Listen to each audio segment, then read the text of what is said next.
We'll start in couple of minutes, participants.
Okay, very good evening to all of you.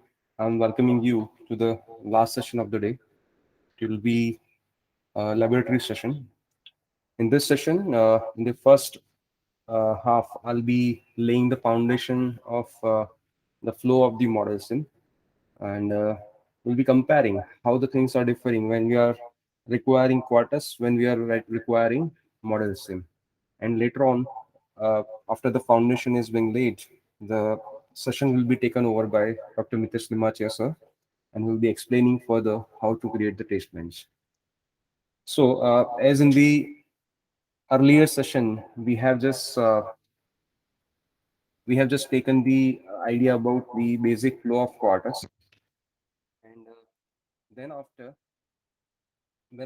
we have uh, checked a few of the designs and the comparison between timing and functional mode, and a few of the simple steps, how to create the VWF file, how to check the output, how to check the RTL view, port binding we have also seen, uh, instantiation we have also seen. So quickly I'll be showing you uh, one ready program where I have implemented a simple AND gate with the help of data flow modeling. And if we do the timing analysis over here,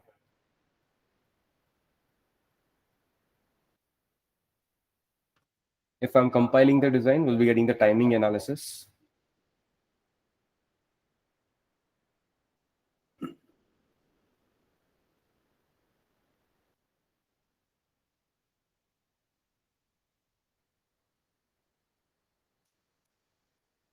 Today, early morning, I have shared one manual with you, which is the PDF where each and every step of model sim has been explained with the help of screenshots also. You people may refer that document. If you have already downloaded the software, the tool, Model Sim, then you can even practice parallel once we are migrating to Model Sim after this quarters.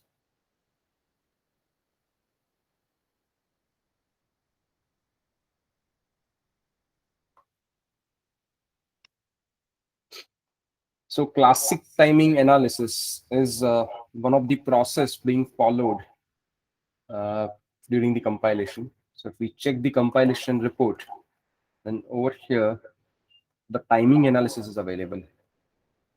So it shows us the delay between the pins, input pins and output pin. In our case, we just have A and B, two of the input pins, and output pin is their out.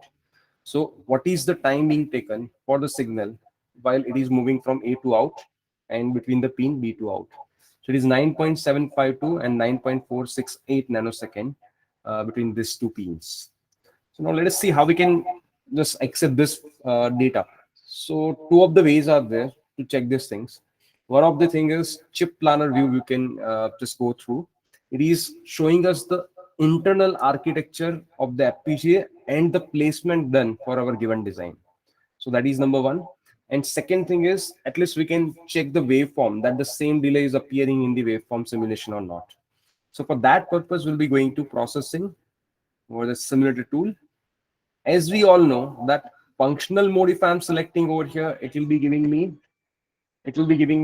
ideal output without any kind of delay.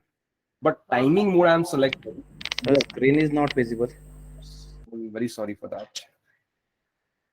The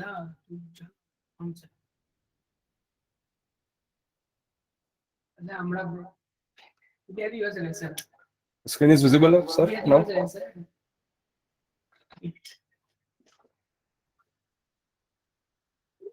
Yes, sir. Thank you, sir. So, simple program, AND gate, with the help of data flow modeling. We have compiled the design. We have checked the timing analysis report over here. It is available over here. So in this timing analysis, we can go to TPD. So it shows us the delay, what time is being taken by the signal while it is moving from A2 out and B2 out. Okay, so it is 9.752 nanosecond and 9.468 nanosecond.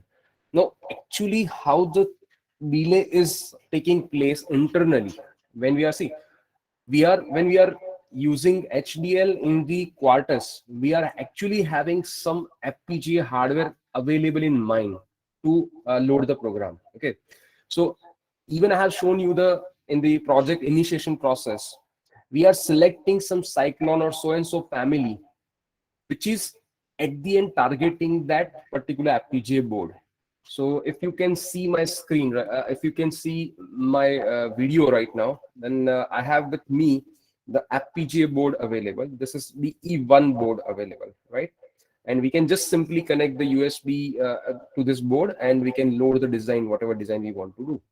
So as per this selection of this board, how much time will be taken by the signal for the movement, that is being shown without even loading the design in the board by this tool.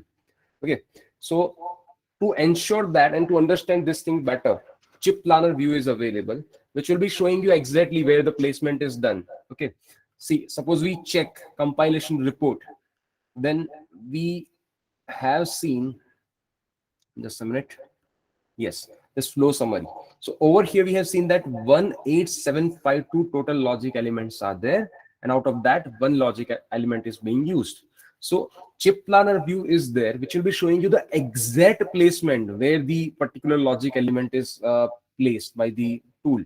Okay, and we can also check. So we are not going that much into the detail of chip planner because as we want to migrate to the model sim, but we can at least ensure that the same delay we are getting in the waveform.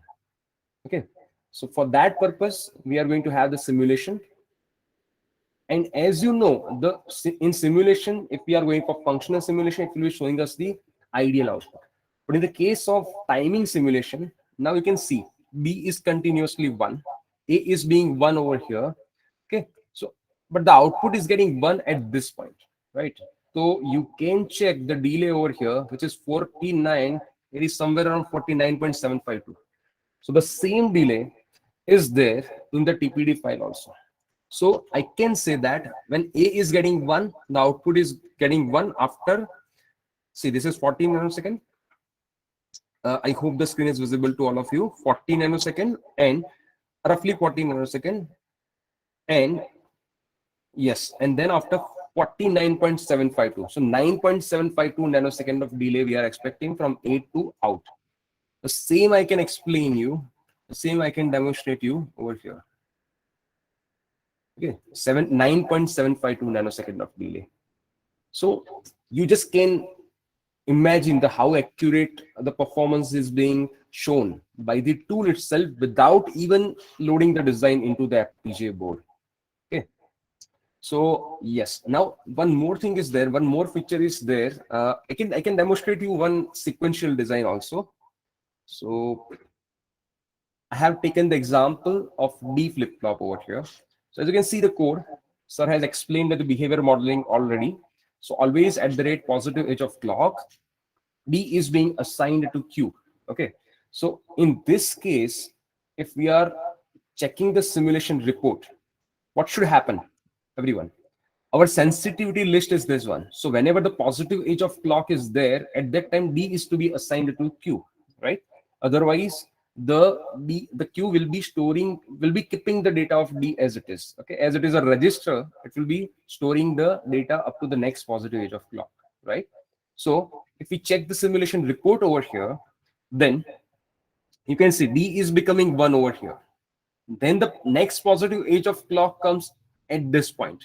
So functional mode over here, you can see if it is functional mode, then we are expecting the data to be high, the Q to be high at this particular point. But it will not happen. Why? Because we are going to the timing mode. Okay, timing mode means it has taken the delay. We can just check the precise delay. Yes, see, the D is getting 1 at 160 nanosecond.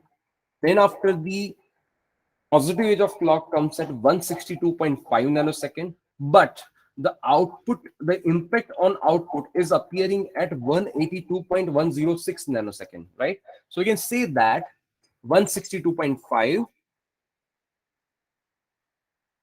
and 182.106. So we can say 182 minus 162, 20 nanosecond around delay we are getting for the Q to be high once the D is expected to be high. Okay, so we'll have to consider from this positive edge of clock, right? And now we are making one modification over here. We are adding something over here. This is has 25.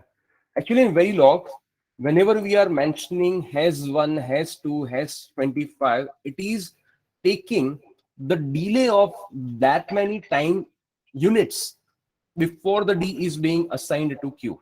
Okay, everyone, just have your attention over here. When I'm writing has 1, it is going to have 1 time unit of delay before the D is getting assigned to Q.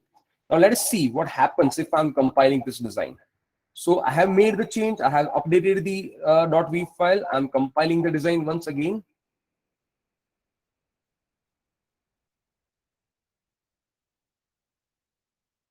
Let us see what behavior we are getting in the simulation report. We'll be definitely going for a timing mode. We want to ensure, we want to check that as it is already available in Verilog, the syntax is already available in Verilog, we are getting the impact on the output or not.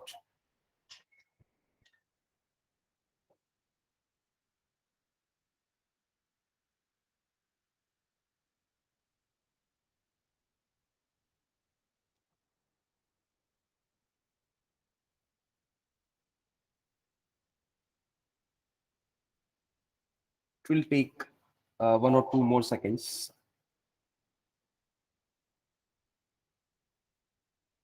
Okay.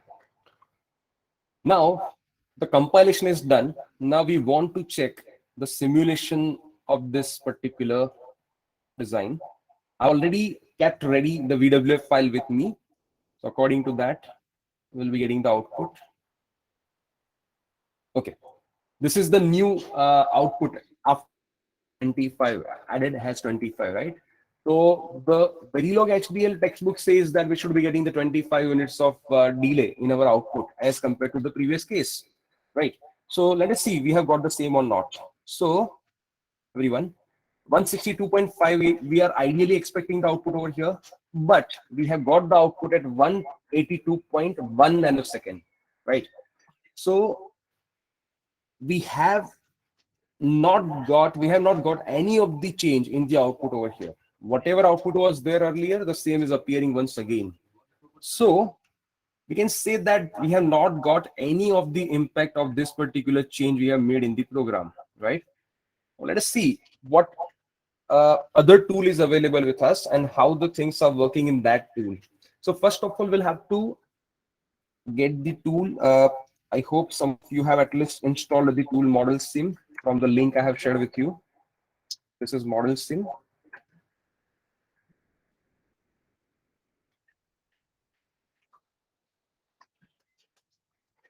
As we have seen in Quartus, I'll be showing 2 of the programs at least in Model Sim. One I'll be taking for the combinational case. Second I'll be taking for the sequential case, the same D flip-flop, and I'll be making the change of hash 25 and we'll be observing what output we are getting.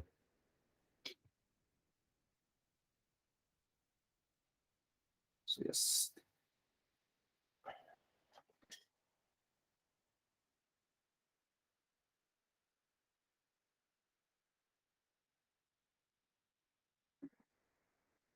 Yes. So this is how the environment of Model Sim looks like.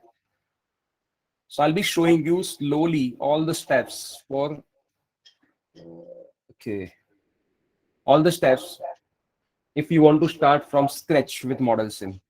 So file, new, everyone just be over here. If you have any doubt or we want to go slow, you just can tell me. We'll be reducing the pace.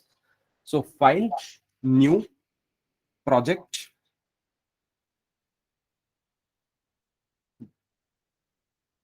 It will be having this pop-up. I'm giving some name like AND underscore GGT, the same name. Okay. Over here, I'm not making any change in the my library, default library. Okay. Then okay. Okay, the same project is there. No, I'll be creating something different. I should not be using the same name. So AND B underscore GGT. Okay. This is not there. Okay, now the project is created. Now what file we want to create? So for that, create new file. We have multiple options over here, but we are going for Verilog over here, right? And I'll be naming it as ANDD underscore GGT as I have given the name of the project.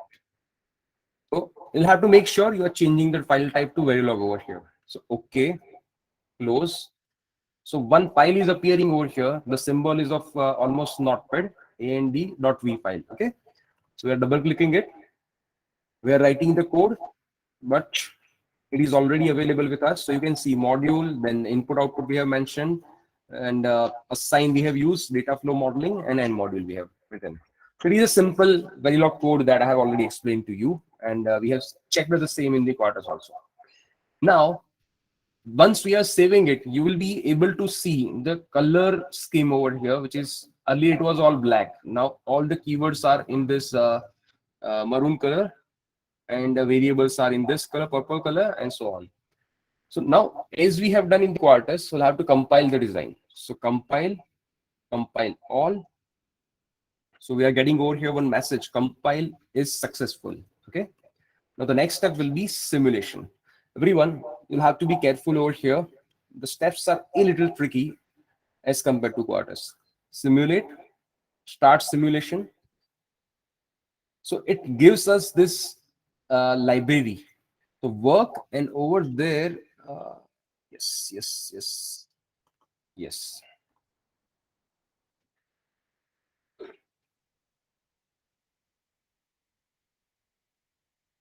Okay.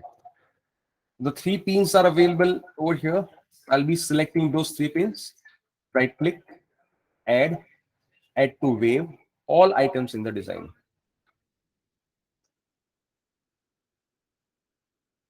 Okay, now you can see this is the wave window. It is called wave window. Earlier, the GUI was a little favorable to us. Over here, for each time instance, we'll have to assign the value to the input variables. So A, right click, force. I'm putting it to 0. Okay. B, force 1. Okay. And output, we are keeping as it is. We are not touching it as it is the output.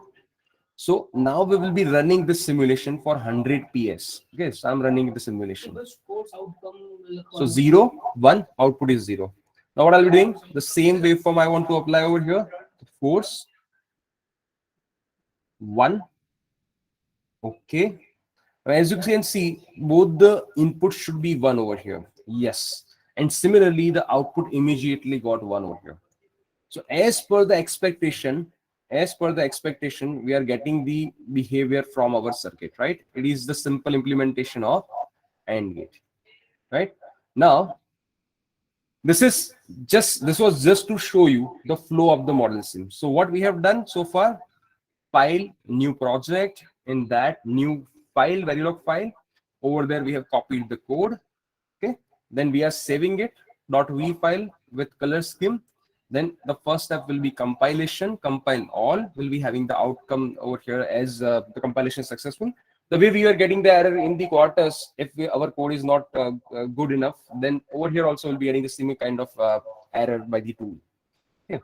And then after we can go for the simulation. The change over here is wave file is there, and we are running the simulation for this particular time by clicking this particular tab, right? And as you want to change the value, we'll have to right click it. We'll have to change it. Suppose we want to go for some sequential design and clock is there, so we can have clock designed from this also. Period we can mention over here. It will be giving us clock, right? This is simple combinational design implementation, simple flow of model sim. I'll be showing you one more design from scratch, that is D flip-flop, and then I'll be showing you what happens if we are writing the delay over here, right? So I'm closing this file. Let us completely start once again instead of just closing the project. Okay.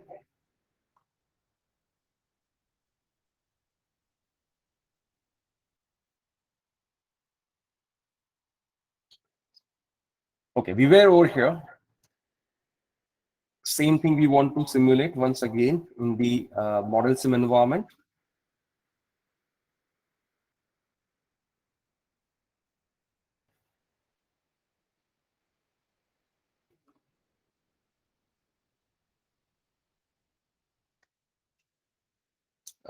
Let us wait for a while. Yes.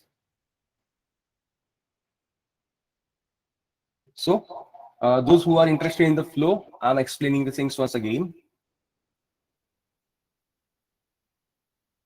We are creating new project first of all. So file, new project. Okay. Now I'll be naming it as D underscore F 4 times F, just to avoid the conflict. Okay. Now we are creating new Verilog file. Verilog is the file type.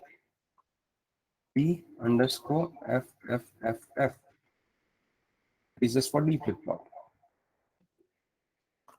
So D flip-flop.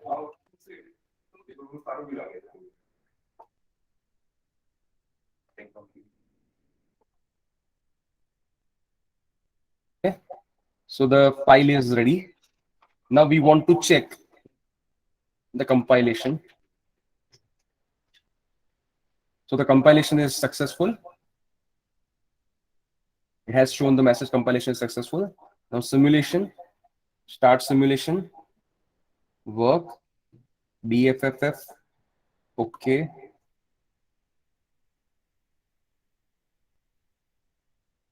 Okay, so object file will be showing you all the pins that we have used in our design. So I click add to wave, all items in the design. I'm keeping clock above just for the better view. Now, for the checking, I'll be keeping, I'll be giving clock over here. D, I'm keeping 0 initially. And let us see if we are getting the proper expected output or not. See, right now D is 0, output is also 0, right? I'll be running the design for just 30 PS. I just want to make sure that clock and D are not exactly aligned, just to make sure that we are getting delay or not. Okay. Now we are keeping D force 1. Okay. We are running it. See, now the D has got 1, but it will wait for the next positive edge of clock. Yes. We are getting D1 over here. Then the next positive edge of clock comes at this point, and we are getting the output over here. Right? We are getting the output Q equal to 1 over here. Right? So it is just waiting for the next positive edge of clock. Okay. Now we'll be keeping the has 25 modification over here, everyone. Okay. So we are again saving the design. We again need to check the compilation is supporting this change or not. So you can see the message over here that compilation is successful, right? And the next thing is, again, we'll be going for the simulation, start simulation, work, same file we are selecting. Okay. So it is just loading the design once again in the object file. We are selecting all the objects over here, add to wave all items in the design. Once again, I'm keeping clock above. Okay, so let us assign clock over here, and D I'm keeping 0. Let's simulate for 100 PS first of all. Then I'm running it for 30 PS just to make sure that we are not getting the sync. Then I'm assigning the D value 1, force 1. Okay. And again we are running it for 100 PS. Okay. Now, as compared to the earlier case, you can see over here I can add one cursor. See, at 230 PS, our D has changed from 0 to 1. Okay. At 300 PS, our clock has gone from 0 to 1.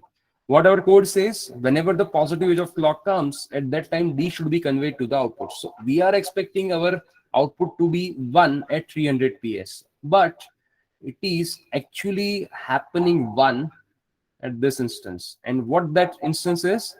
325 PS. Okay.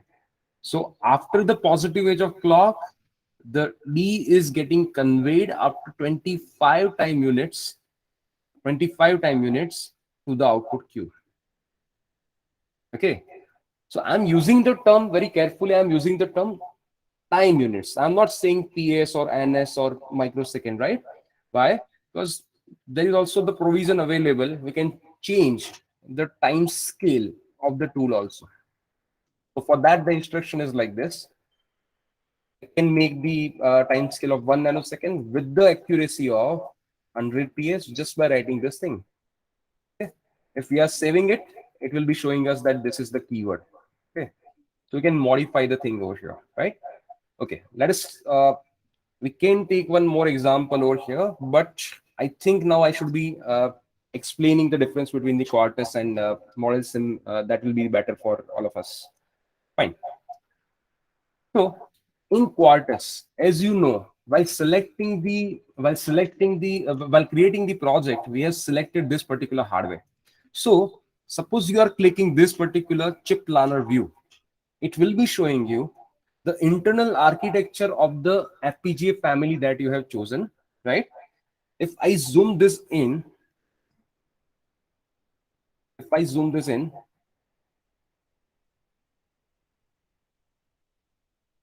this is showing us the actual internal architecture of the FPGA.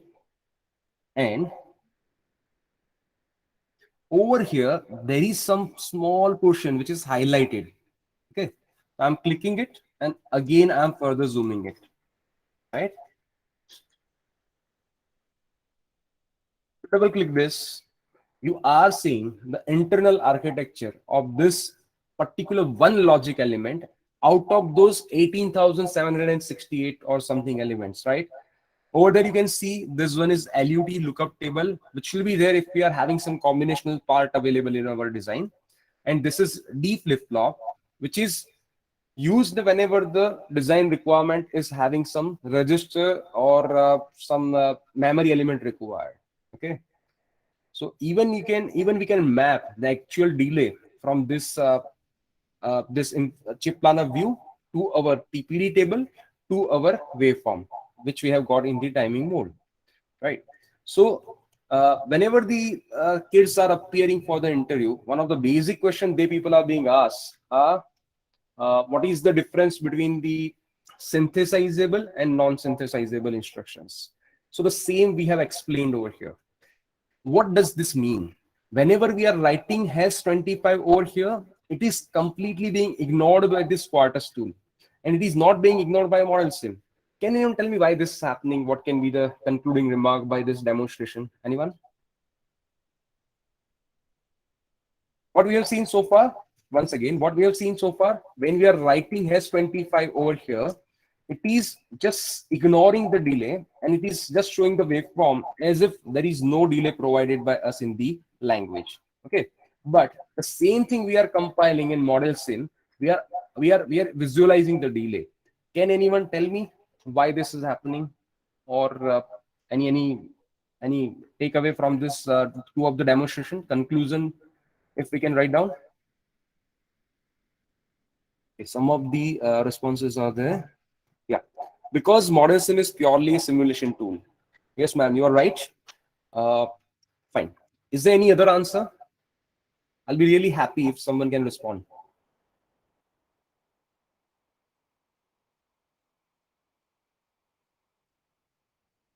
Because and quarters 2 is working on synthesizable input. Yes, correct.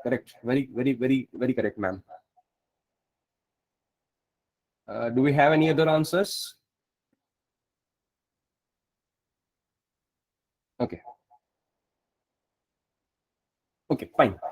So whenever the design is required to be loaded in the hardware, actually you want to load the design in the uh, hardware. We want to check, suppose the design, the Verilog code is going to work in the ASIC. When we are converting it into the ASIC further, we want to go further in the towards the production side.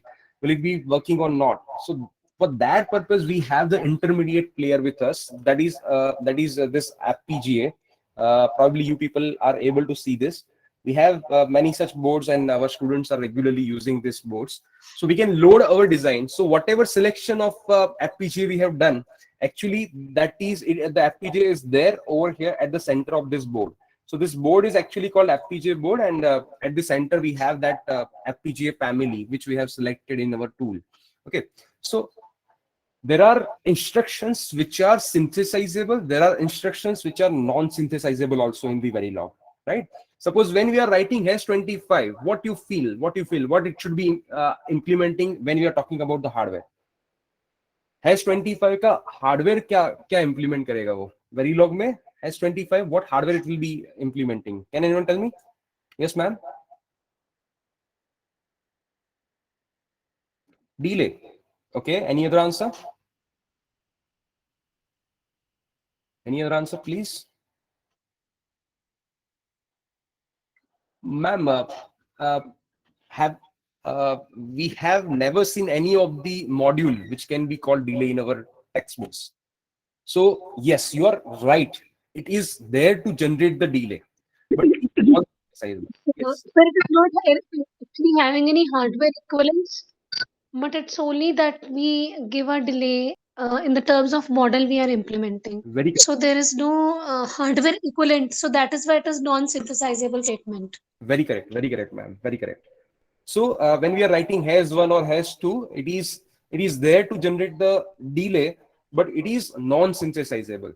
So we are not able to create any hardware on the FPGA board by writing that thing. Okay. So some of the instructions are synthesizable instructions, some of the instructions are non-synthesizable instructions. So we can conclude over here that when we are using Quartus, it can show us the delay. It can show us the hardware delay when we are going for the timing mode, right? It is showing us the actual hardware delay in even PS scale also. But when we want precise, it is many times required by the designer during the verification process or by some other process for avoiding for getting the proper sync between multiple signals. We are required to provide the delay at least on the soft platform. For that purpose, for those kind of cases, we can use this kind of non-synthesizable instructions, which are like delay, timing delay, or we want to initialize something, initial or dollar display or monitor. Those kind of instructions are there to get the non-synthesizable aspect of the design. Okay. So I'll be concluding just with a concluding remark.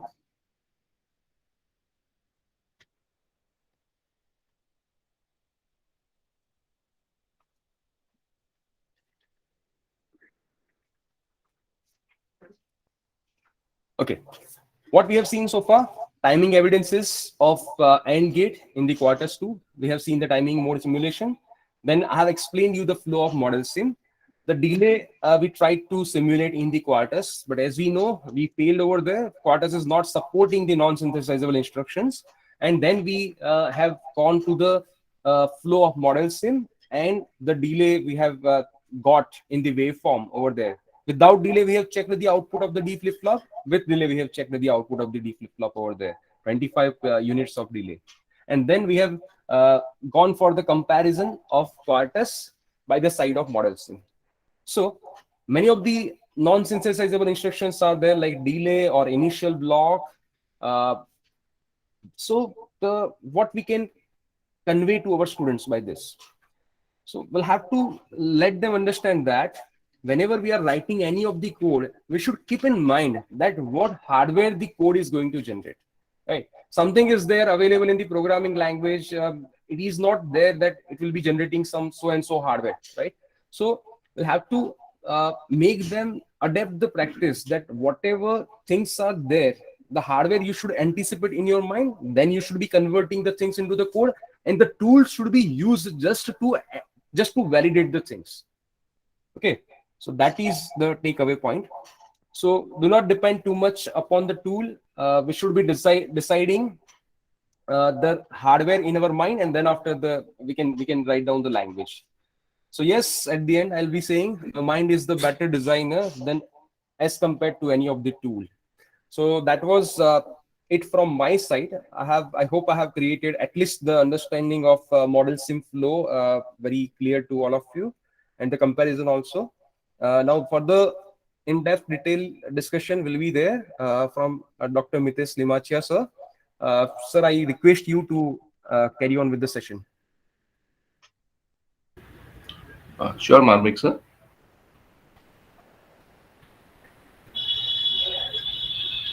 If you have any question, participants, meanwhile, so far, whatever we have discussed, you definitely can ask. Sir is also there to answer the query, and I'll be also there. Yeah, any questions from the participants related to the model sim as a EDA tool? Okay. Marmik, sir, please stop sharing.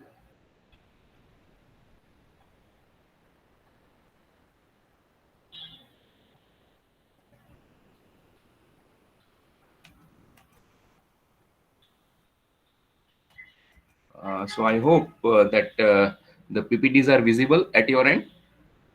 Okay, so what is the objective of particularly my session? That I will discuss how one can able to create the test bench using Verilog as a HDL language. And all of you know that now the test bench is normally used for the verification purpose.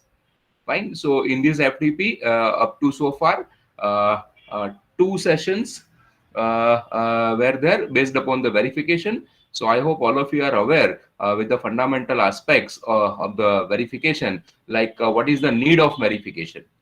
So as you process of ensuring that the given design work as expected. So at this stage, you can see the verification is required to be performed on a given design. So there are few terminologies in the verification. I hope some of the terminologies you are already aware. One of them is DUT. DUT stands for design under test, right? So in this verification process, we will have to create the test bench, and we will have to bind the test bench with the DUT.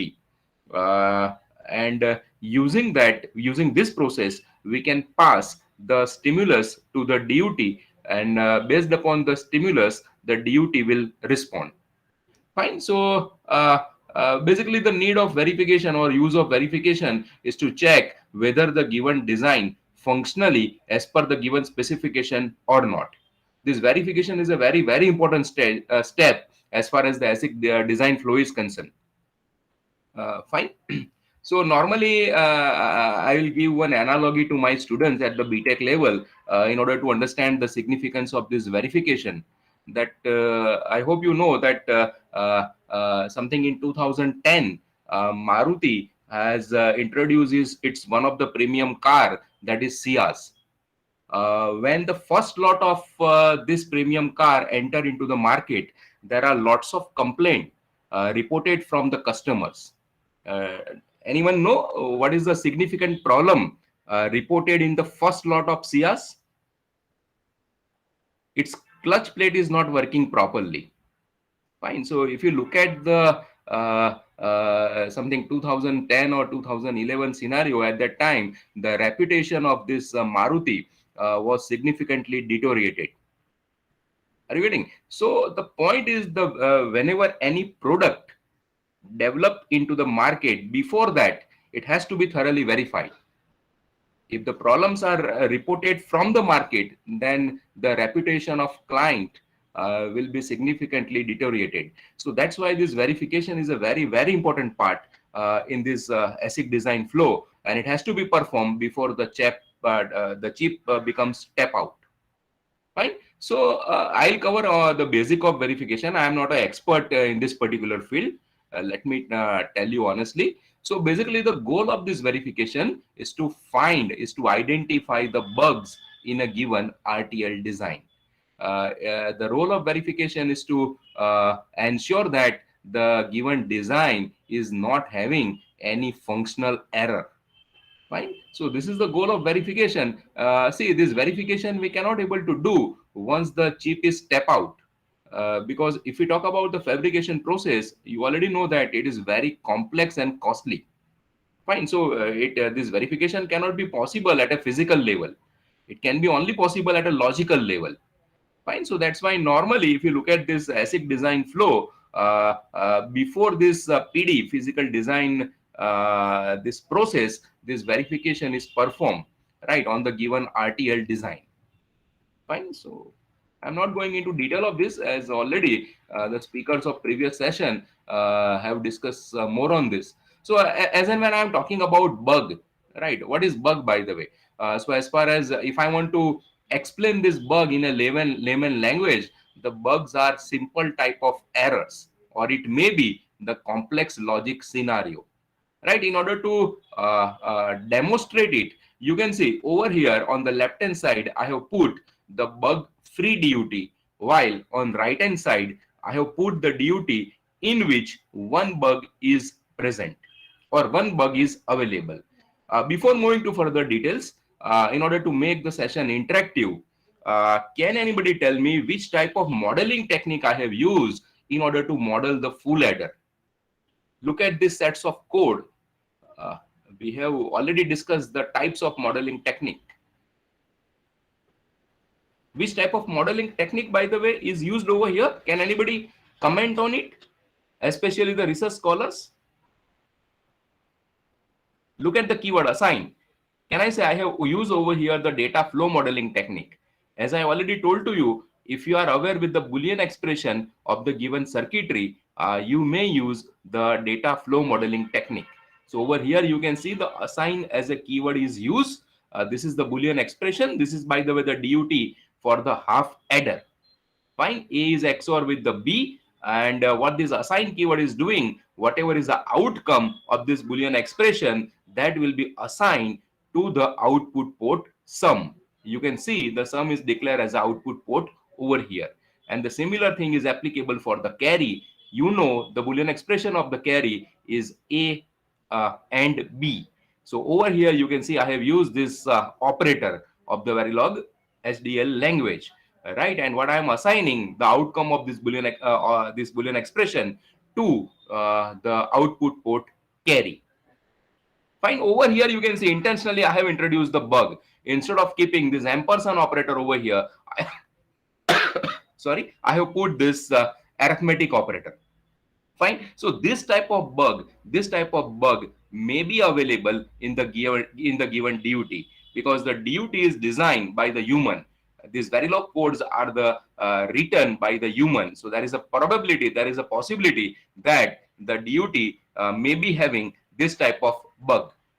Fine. So what is the role of verification? That it has to identify this type of serious bug before the chip, the integrated circuitry for this type of digital circuitry is going to be fabricated. I hope it is clear. So now let me move ahead. So as and when we are talking about test bench creation, name suggests test bench. Fine. So over here, the central part is DUT. Sometimes it is also referred as a DUV. What DUV stands for? Design under verification. Fine. And you can see this DUV is covered by the test bench. What is the role of test bench? You can see it has to pass the stimulus, the input pattern to the DUT. Based upon this stimulus, this DUT has to generate the output. So what test bench has to do? It has to compare the expected output of this DUT with the actual one. Are you getting? I repeat, what test bench has to do at this end, output end, it has to compare the actual output produced by this DUT with the expected one. So that is basically referred as the output response.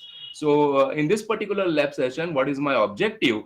That I will discuss how one can able to write the test bench for the simple circuitry, like the full adder as a combinational circuitry and counter as a sequential circuitry, right? And then later on I will also demonstrate that how one can able to simulate it using the EDA tool like model sim. Fine. Any doubt over here anybody is having? Please make the session interactive. See, we all are the colleagues, am I right? We all are in the field of this, academics.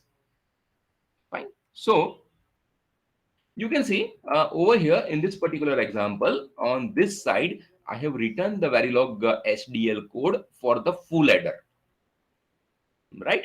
The input ports are, you can see, this ABC are my input port, and sum and carry, these are my output port. Once again over here, I have used the data flow modeling technique, because I have written the logic of the full adder in terms of Boolean expression. Fine, you know that for the full adder, the Boolean expression for the sum is A XOR B XOR C. So this cap is nothing but the XOR operator. And what is the Boolean expression for carry? A into B plus B into C plus C into A. Right. So over here, in order to perform the ORing, I have used this pipe operator. So this type of operators are available in Verilog HDL. You may be able to use this, and by using this keyword like assign, if you want to use data flow modeling technique, right, then you will have to compulsorily use this keyword assign. So what it is doing, once this expression is evaluated based upon the value of A, B, and C, the outcome of this expression is assigned to this output port. Over here, the output port is carry. Fine, and this is the end of the module. So a very simple DUT I have considered over here, just to demonstrate how one can able to write the test bench. On right side, you can see I have written the test bench for this DUT. Right. So like DUT over here also, whenever I will have to write the logic for the test bench, I need to start with the keyword module. See, test bench does not have any ports, right? Ports are normally having in the DUT design. This is the test bench. Fine. So it does not having this. It does not require rather any port. So what is the name given to this test bench? Full add T underscore B. T underscore B stands for test bench. Now, one very important point you can see over here. This A, B, and C are the input port. Of this DUT. I have declared this A, B, and C as a range over here. Can anybody give me the reason why I need to declare A, B, and C as a range, as a data type range over here? Look at this rest of the code. Can anybody answer for this? You can unmute and give your answer. What is the need to declare A, B, and C as a range? Let us make this session interactive. Yes, anyone? Because see, you look at the sets of code. What we will have to do? by using this A, B, and C, we will have to pass various input combination to this DUT. Fine, you can see currently, if I consider this time instance, what is the value of A? 0. What is the value of B?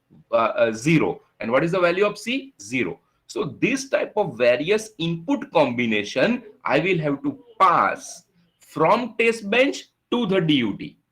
So obviously we need to store this type of value, right? So we will have to declare, this input port of DUT as a range over here. Everything, because we need to store this type of different binary values. So normally the thumb rule says that, I'm sorry, this is additional semicolon. So normally the thumb rule says that input port of DUT are normally declared as a range in test bench. So that is the first point. And the output port, sum and carry of the this DUT are declared as a wire. Why wire will be discussed later on. Okay, now this is a very important statement. Look at this statement. What I am doing, you can see the name assigned to this DUT, the module name assigned to this DUT is FA, right? So using the similar name, I have generated the instance of this DUT and I have called that within this test bench by using the similar name. So I have created the instance of this DUT over here. And now what I'm doing, by using this logic, I'm trying to bind the test bench, or rather the signal of test bench with the DUT. Okay, so this FA is nothing but I have created the object. I have created the instance of this DUT in order to bind this DUT with the test bench. Now look at this parenthesis. What I'm doing over here, it is written .A. What is this A is? A is the input port of this DUT. And what is this A in the bracket? It is declared as a range, right? So what is my purpose over here is I need to bind the signals of the DUT with the signals of test bench. So there are two ways using which we can able to bind the signal or the ports. One method is binding is done by using the name, and another one is by using the ordered list. So over here you can see I have followed the first technique. I have bind the port connection by their name itself. What are the names declared over here? ABC. What are the name declared over here? ABC. So by using this, what I did, I have binded the signals of test bench with the DUT. You try to understand. Look at this figure. What is the role of test bench? It has to pass the stimulus to the DUT. Before passing the stimulus, can I say both should be binded with each other? Both should be connected with each other. So this is the way. Any confusion in this? Okay. One another approach is binding can be possible by ordered list. So you will have to follow this order. Let's say over here I have defined the name like X, Y, and Z. X, Y, and Z. What is my purpose?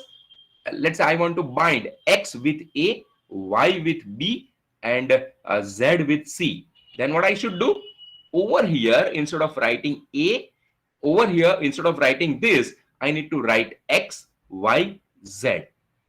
So order is very important. The way in which they are declared, the order in which they are declared over here, the similar order I will have to follow. I'll discuss that in the next example. Right?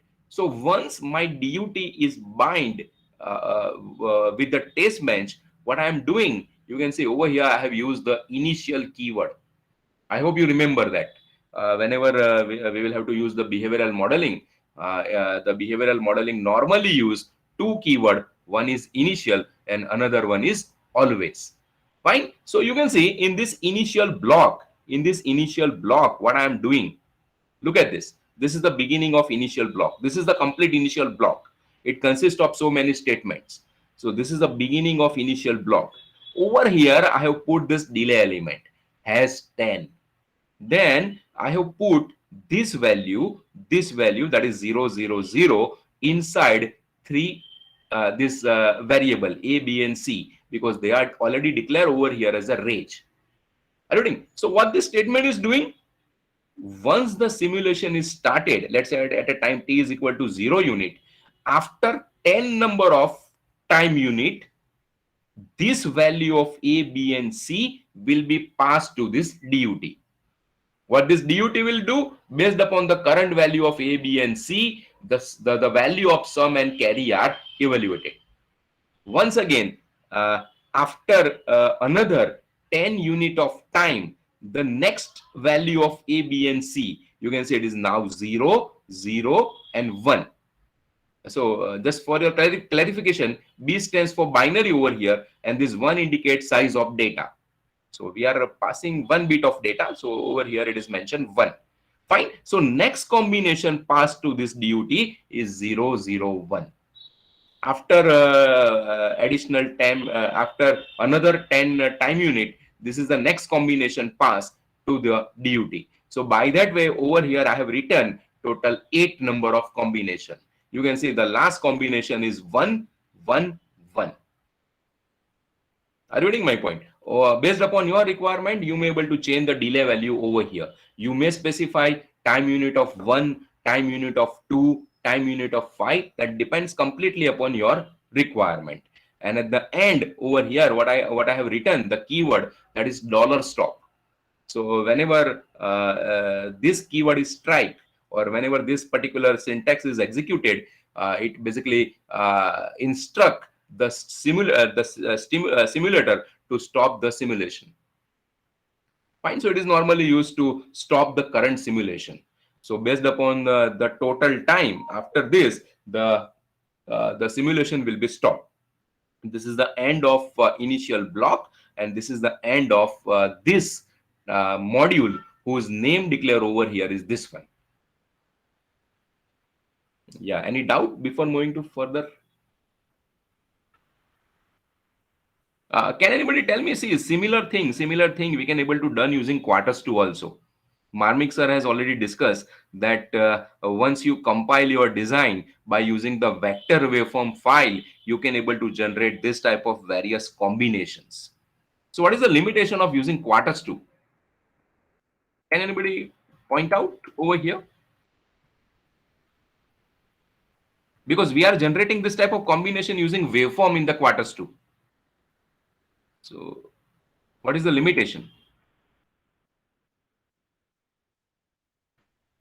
No one? See, to generate this type of combination using the waveform file, can I say this somewhat tedious task? Let's say I want to generate total over here, total 50 number of this type of combinations. You can generate using vector waveform file of Quartus2, but the thing is the process becomes too much tedious and it is very time consuming. So instead of that, create this type of initial block, define your possible input combination and apply it to the DUT at a different instance of time. Fine. So now let me show you the simulation result for this. Just a minute. Yeah. So you can see the model sim as a EDA tool I have used over here. See, I cannot use over here the Quartus2, right, in order to create the test bench. Why? Because Quartus2 will ignore this delay element. The point is the Quartus2 only supports the synthesizable syntax or synthesizable constructs. As and when we are talking about this delay element, it is non-synthesizable. So it is simply ignored by the Quartus2. That's why Quartus2 is not a suitable EDA tool in order to write the test bench. Am I clear on this point? Fine. So over here in the similar project, what I did, you can say I have put 2 files. The first file is this one. This is a DUT, that is a design for test. This is the Verilog code, and in the similar project, I have added one another file that is the test bench for the full adder, and similar code I have put over here. Fine. How to use this EDA tool, that was already discussed by Professor the Marmik sir.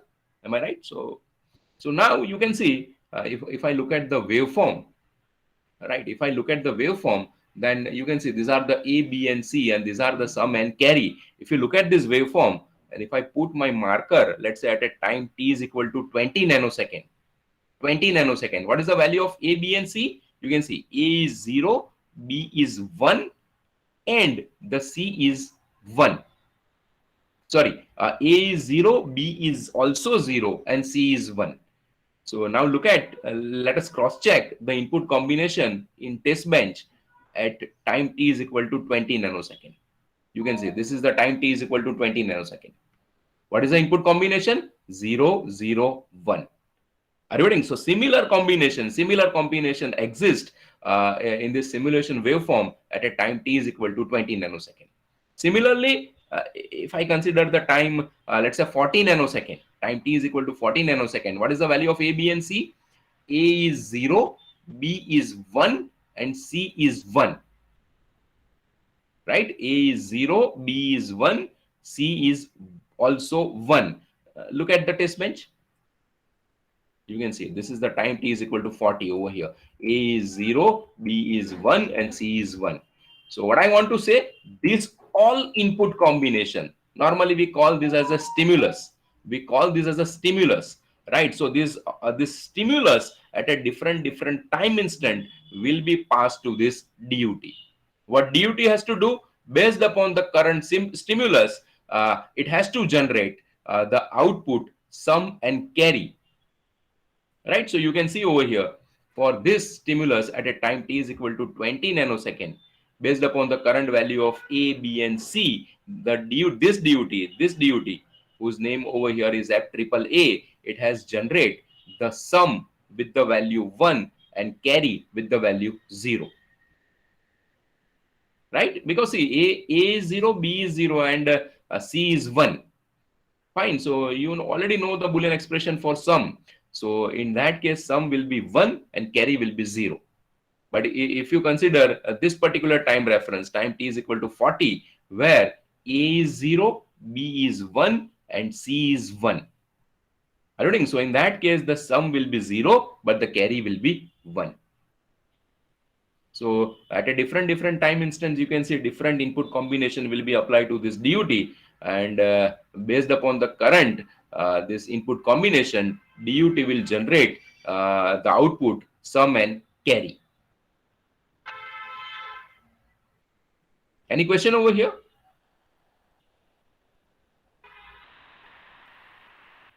Yes. Yeah, please feel free. If you have any question, please ask. Look at this timing waveform. Yeah. Right. So this is one of the way how one can able to bind the test bench with the given DUT. Now similarly, let me take another example. Look at this. Look at this logic. Can anybody guess the functionality of this DUT? Of this design, by the way? This code is written for which particular digital circuitry? Look at the code thoroughly. The size of output port. Yes. Can anybody? Sir, 4-bit up counter. 4-bit Yeah, up it's a counter. yeah, good answer. So it's a 4-bit up counter. So obviously, as and when we are talking about the counter, it is normally having the input port like clock and reset, and the output port, let's say count. The size of this output port is declared over here is 320, in the sense 4-bit. Fine. So obviously, it is acting as a 4-bit counter. And as it is a counter, we need to store current count value also. So for that purpose, this count, which is declared as the output port over here, is declared as a range. Then only this output port will be acting as a memory element. Fine. So the size of this now, this port over here is a 4-bit. You can see I have used the behavioral modeling technique in order to design the counter I have used the always as a keyword, and you can see within the parenthesis I have written pausage of the clock or pausage of the reset. Fine. So as and when there is a positive edge of the clock is coming, or as and when if this reset is having the positive edge or level 1, these all sets of this all statements are executed, but obviously they are executed one by one sequentially. So first my code is checking for the reset. I think if reset is asserted, if there is a reset, then what should be the count value? 0. But if there is no reset, and if there is a positive edge of the clock is coming, right, then what we will have to do? Simply we need to increment the count value. That's why I have written count equal to count plus 1. By the way, can anybody remember the name of this operator? There are two type of assignment operator. There are two type of assignment operator or assigning operator available in the Verilog SDL. Which operator I have used over here? See the speaker, the Keyur from Intel, he has discussed this operator in detail. If you remember, there are two type of operator. One is called blocking and another one is called non-blocking. So can I say it's a non-blocking operator I have used over here? Fine. So non-blocking operator I have used over here. This is the end of this always block, and this is the end of the module. So the name given to this module is verification. Name given to this module is verification. Fine. Now how to write the test bench? You can see test bench appears on the right side. It does not contains any port. Fine. So this parenthesis is empty. The name given to this test bench is upcounter underscore test bench. Okay. As I discussed in the previous example, the input port of DUT are normally declared as a range in the test bench.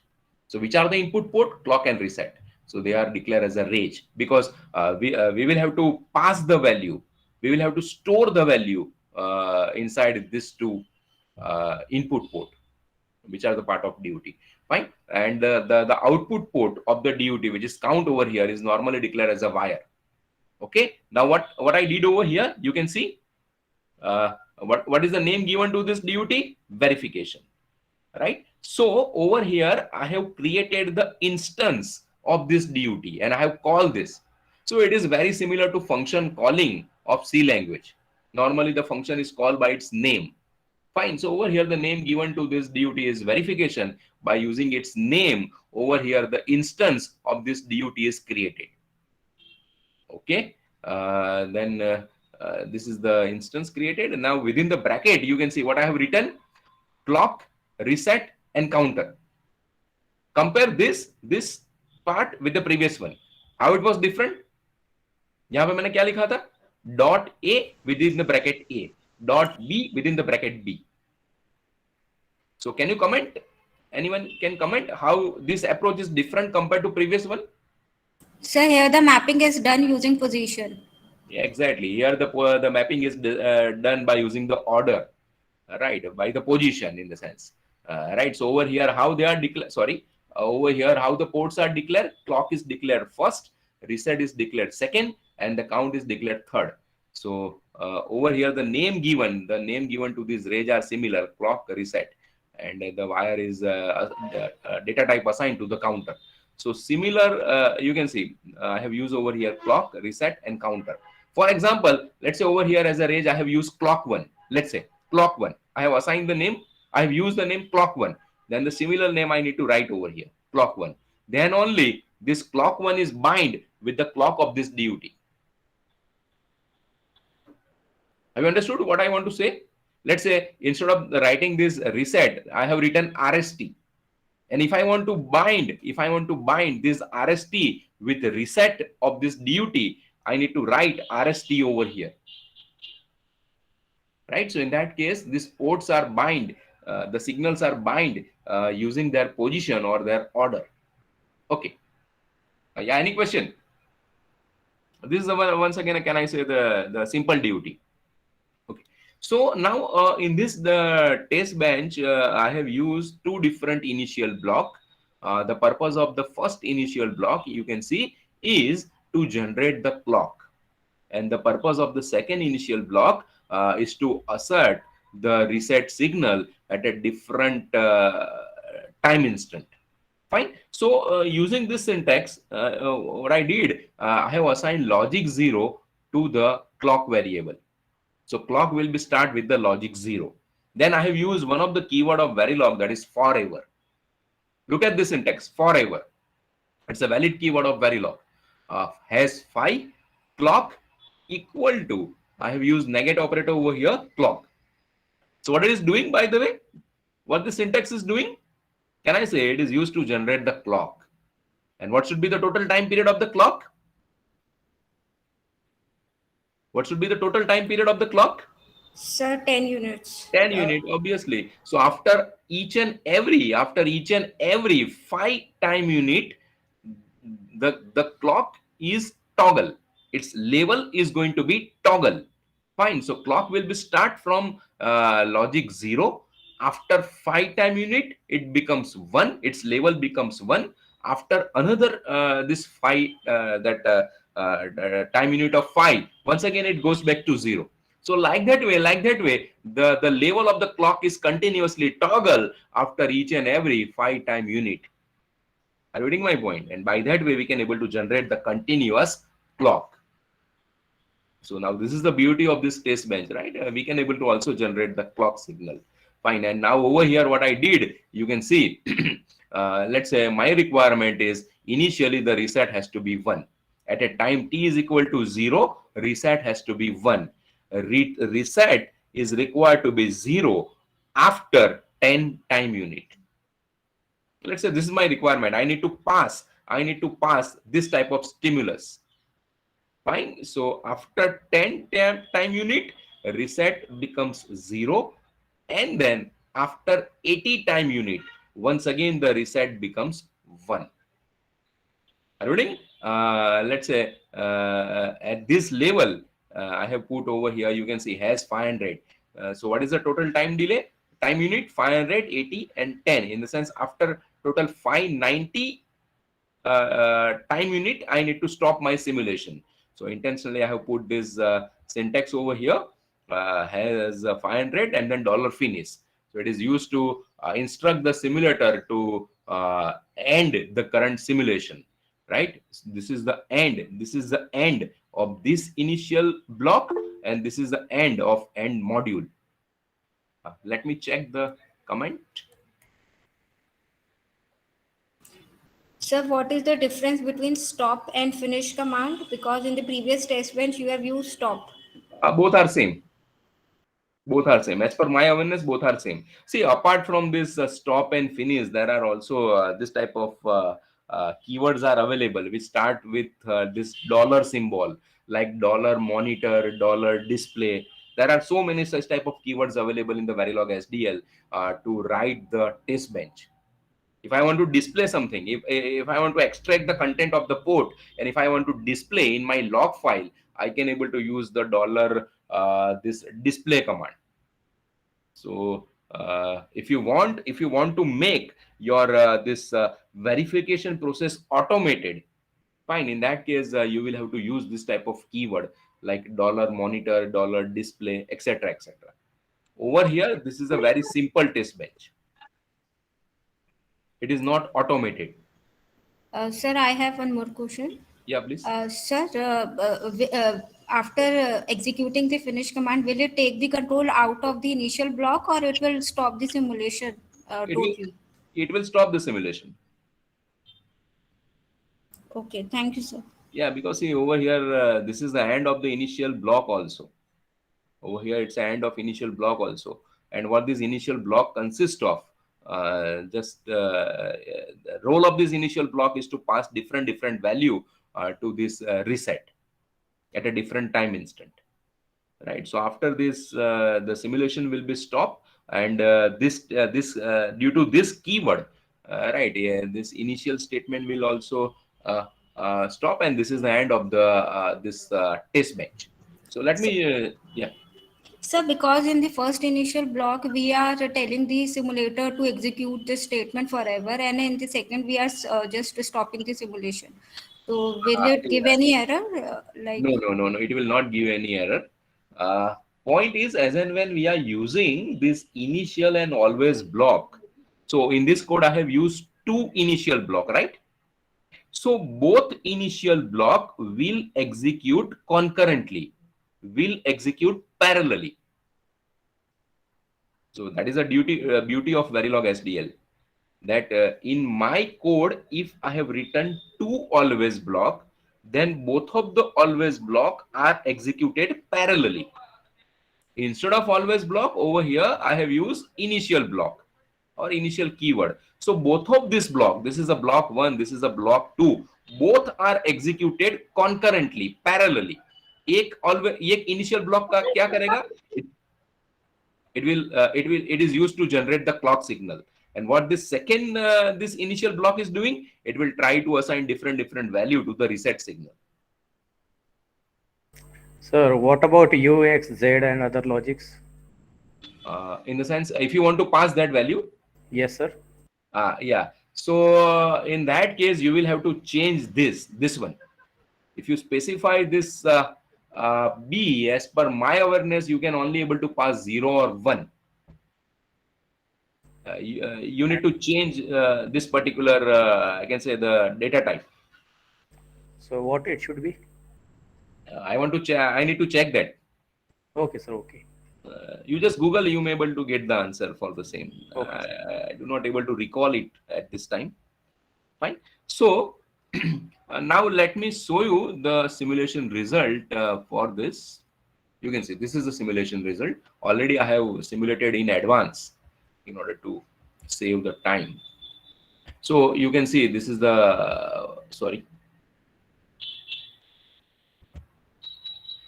So I have created one project. In this project, you can see I have added two files. One that is the DUT for the 4-bit counter. The name given to this DUT is verification, and the second Verilog file which I have added in the similar project is the test bench. The similar code that is of PPT. Fine. You already know the steps. The steps are still similar. Instead of using compile, in the sense you will have to use over here compile all option, because there are two Verilog file, right? So instead of using this compile option, you will have to use compile all. So what compiler is doing, it will compile the code of both of the Verilog file, and over here you may get the message that compilation of two files will be done successfully. And then after that, you will have to start the simulation. I hope the process is clear. Any need to repeat it? Feel free. Shall I show you how to do the simulations once again? No, sir. Yeah. So in that case, this type of I can say wave window appears. In this wave window, we need to dump all our signals. So in the counter, the signals are, clock, reset, counter. Sorry, clock, reset, and count. Fine. So now, if you look at this, let's say so this is the continuous clock generated by test bench. Look at this, the time period of this clock. Let's say the clock will be started from over here. Time t is equal to 0 picosecond. By default, time unit considered by this model sim is picosecond. Fine. If required, we may able to change this time unit. Instead of picosecond, we may put over here the nanosecond. So in that case, you will have to play with the tool. Some settings are there. Fine. So what is the time period of this clock? You can see the clock will be starting from over here and is ended over here. So total time period is 10 picosecond. Over here also, this is the second clock. Fine. So by that way, using the test bench, one can able to generate the clock signal. Look at the reset. This reset. Initially, it is 1. It is asserted to 0 at a time t is equal to 10 picosecond. Why it becomes 0? Because I have written this type of logic in my test bench. You can see initially the reset becomes 1. After 10 time unit, over here it is 10 picosecond. The reset becomes 0. So you can see reset becomes 0 over here. it becomes 0 up to t is equal to 90 picosecond. After that, once again, it becomes 1. Why it becomes 1? Look at this. Because over here, I have written the logic like this. After once the reset becomes 0, after 80 time unit, once again, it becomes 1. Let's say this is my requirement. So total time यहाँ पे कितना होगा 90. So you can say after 90 time unit, once again the reset becomes 1. Look at your output. This obviously this output will be generated by the DUT. So you know that as and when the reset is 1, look at the logic. If the reset is 1, what should be the count value? 0. If there is no reset and if there is a passage of the clock is coming, then the count value has to be incremented. So accordingly, this DUT has generated the output. Initial value is 0, 0, 0. It remains 0. You can see until and unless the reset is there. So up to this time instance, reset becomes 1. So count value is 0. Now reset is 0. So now DUT is waiting for the next positive edge of the clock.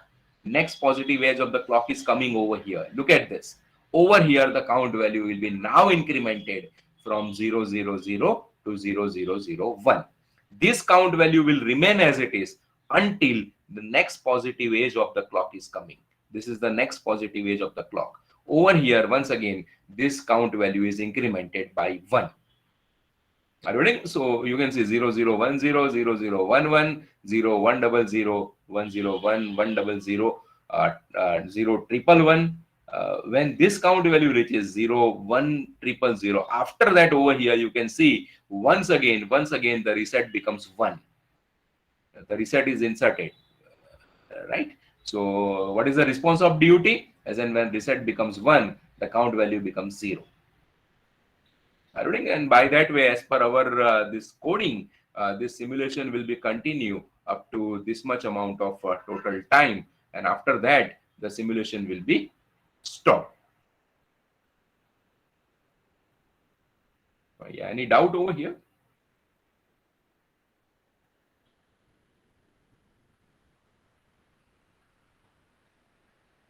So by that way, you may able to change the time instance also. Fine. Let me just show you practically, or what I want to do. Let me change the time period of the clock. Let me make it like this. And if I want to change the value of reset, let's say after 50 time unit. So this is my requirement. What I should do? First, I need to stop the current simulation. Yes, we need to quit simulating, right? As I have made changes in my code, once again, I will have to compile it, compile all. You can see I'm getting the message to compile, 0 failed with no error. Fine. I need to, okay. So this is wave. I need to stop this. I need to, close this. Then go into simulate, start simulation, go into work. Okay, now very important point over here is whenever you will expand this work directory, in this, you will have to select this file, test bench, and not the DUT. Because your test bench, you have already taken the instance of the DUT and put into test bench.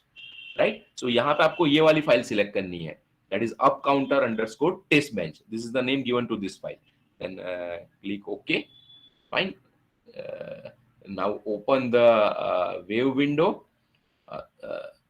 Select the DUT over here. Go to this tab.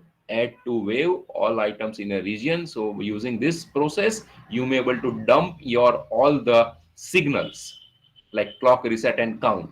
Once all the required signals are dumped, you can start the simulation using this icon. If required, you can.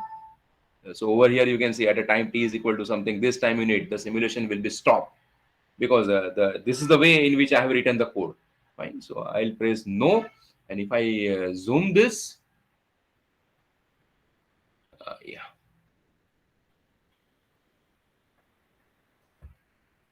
Okay, look at this. Now you can see, sorry, the time period of the clock is also changed.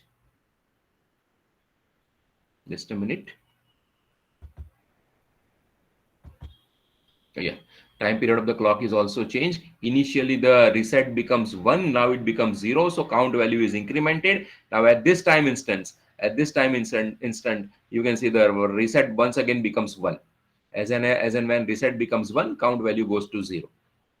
Right? So what I want to say, as soon as I will make some changes inside my test bench, these changes are reflected into this waveform viewer.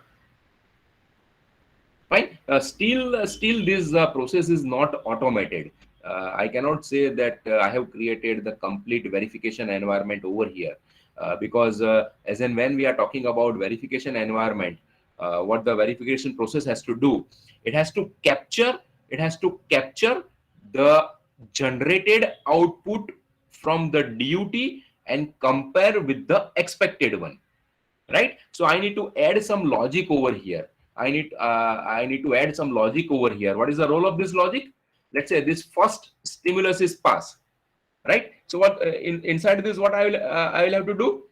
Let's say if this is the test case, then this is the expected output of DUT and this is the actual output of DUT. So I need to capture the actual output from the DUT, put into log file and compare that with the expected one. If both are same, I need to display the message, this test case is pass. If both are mismatched, I need to display the message that the test case is fail. So this type of additional logic I will have to write over here. Are you whose role is to compare expected output with the actual output. So to get the actual output, this code has to drag the output generated by this DUT from this log file and put over here. Fine. So this is not a complete, I can say, test bench over here, because we are checking the output manually. Yeah. Does it make any sense? Have you understood this? What I want to convey?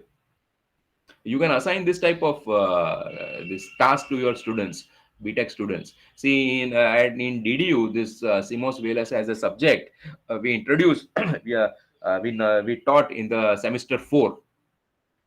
Fine. So in the 4th semester, the students are having idea about how to write the Verilog code and how to create this type of verification environment also, how to write the test bench also. So in the semester 6, they are having the term project. So in the term project, they will take this type of different activity and they can able to write the Verilog code themselves. Yeah, any questions? So shall I give you one assignment? So you can, if you have, I can say, install this model sim in your local machine, you can also do this type of activity. Over here, what is my requirement? You will have to convert this 4-bit up counter into mode 6 counter. Arun, what is the step? What is the additional logic? मुझे अगर इसको mode 6 as a mode 6 counter design करना है, then what should be the additional logic I will have to put over here? So we just have to change the size of the register from 3 down to 0 to 5 down to 0. Okay, good one. Good answer. Then,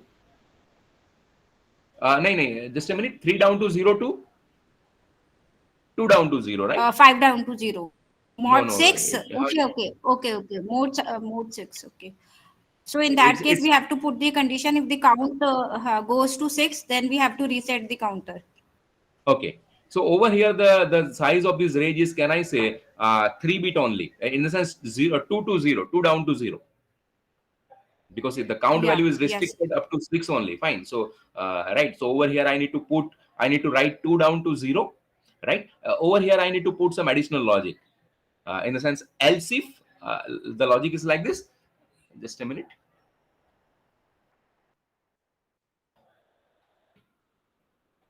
So with if we can write if reset or count is equal to 6. Yeah. So over here, I need to write else if in the bracket. I need to write count equal to 6.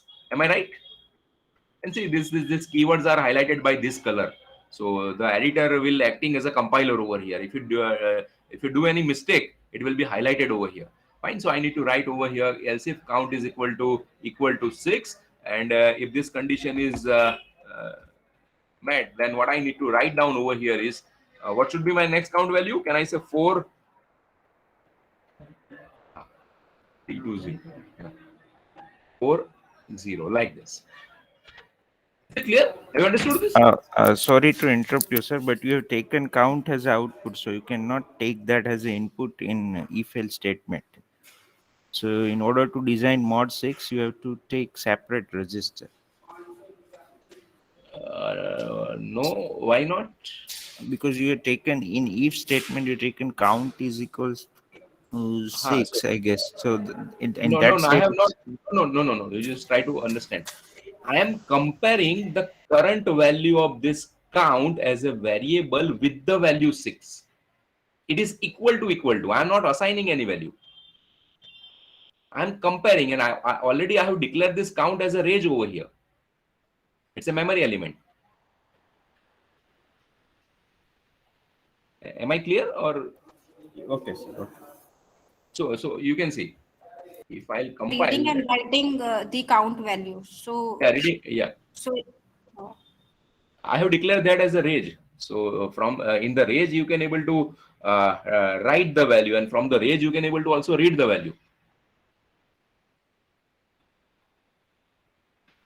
You can see I'm not getting any error. The reason is I have already declared this counter, this particular counter. This is an output port, and I have already declared as a range memory element. So from this I can able to read or write value. So that's why the compiler will not give me any error over here. Fine. So over here simply I have put this condition. If this condition is satisfied, then what I need to do, the count value has to be reset. If there is no reset, if the count value is still not 6, then what this DUT has to do? Simply increment the count. Right. And based upon this, you can see if I simulate my code just to demonstrate you.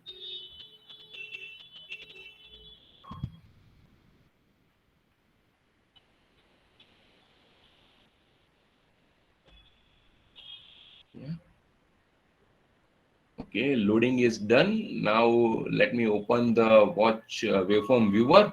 Sorry, not the watch window. I want to open the wave window. Select this. Add all the signals into this waveform viewer, and then start the simulation. Yeah, and you can see this is the result. Over here the reset is asserted, so that's why once again count value becomes 0. If there is no reset, then the count value will be reached up to 0 1 0 1, and after that once again it becomes 0. Fine. So this way you can able to write this type of simple test bench. Yeah. Any confusion? And see, if you remember, I have asked one question to the speaker that shall we able to write this test bench in system Verilog? And they said yes. So what you can do, you can write this test bench into the system Verilog, because see, the system Verilog is having some benefits over Verilog. Instead of writing this type of test cases manually, over here you can able to use the keyword rand. So it will randomize your this input combination, and that will be passed to DUT. So whatever the approach I have followed over here, it is basically called direct testing, because I have apply. You can see this in all the possible input combinations. In this case, sorry, over here also I have applied all the possible input combinations. So that is basically called as a direct testing. I can able to randomize this input combination also, but for that rand keyword must be available. And the point is, this keyword is not available in Verilog SDL, but it is available. It is a valid keyword in system Verilog SDL. Fine. So what you can do is This test bench you can able to write in system Verilog, and this DUT you can able to write in Verilog. Bind your test bench with Verilog with your DUT like this, and you can able to pass the randomize this input combination to your DUT. So that is also possible. Fine. So this is from my end. Tell me if you are having any question. Let me check the chat box. Yeah, is there any significance of dollar finish in the code as the simulation is ending anyway? So if you want to stop the simulation at any particular time, then you will have to write this type of keyword. Otherwise, it is not mandatory. It is not mandatory. If you want to stop, if you want to break your simulation, current simulation at any instant of time, then this keyword is mandatory. Otherwise, not. Fine. Any other question from your side? So this is the end of this particular session. One another point I want to ask to you that so already the steps that how one can able to burn the Verilog code into FPGA are WhatsApp to you. Do you need the demonstration of that steps? We are ready for that. How one can able to burn the Verilog code into FPGA device? If yes, just reply in the WhatsApp group. We will plan that activity tomorrow. If you are not aware and if you want to learn that steps, we are ready for the same. Okay, fine. So this is from my end. Thank you all for attending the session. Tomorrow at 9:30, we will meet. There is one lab session on the tool Spice. Right. So whenever you will have to do any analysis at a circuit level, normally we use the tool Spice. We will have to write the Spice code. Right. That is basically called netlist. So in tomorrow's lab session, we will discuss how one can able to write the netlist, how one can able to simulate it, and how we can able to analyze the result using the Spice tool. Fine. So that we will discuss in tomorrow's morning lab session. After that, one session will be on non-technical topic as per AICT Atal guideline. So that talk will be also delivered by AICT certified trainer. I request all of you to attend that talk. Definitely you will enjoy. Fine. And after that, the validatory session will be there. Fine. So we will meet once again tomorrow at 9:30. Thank you.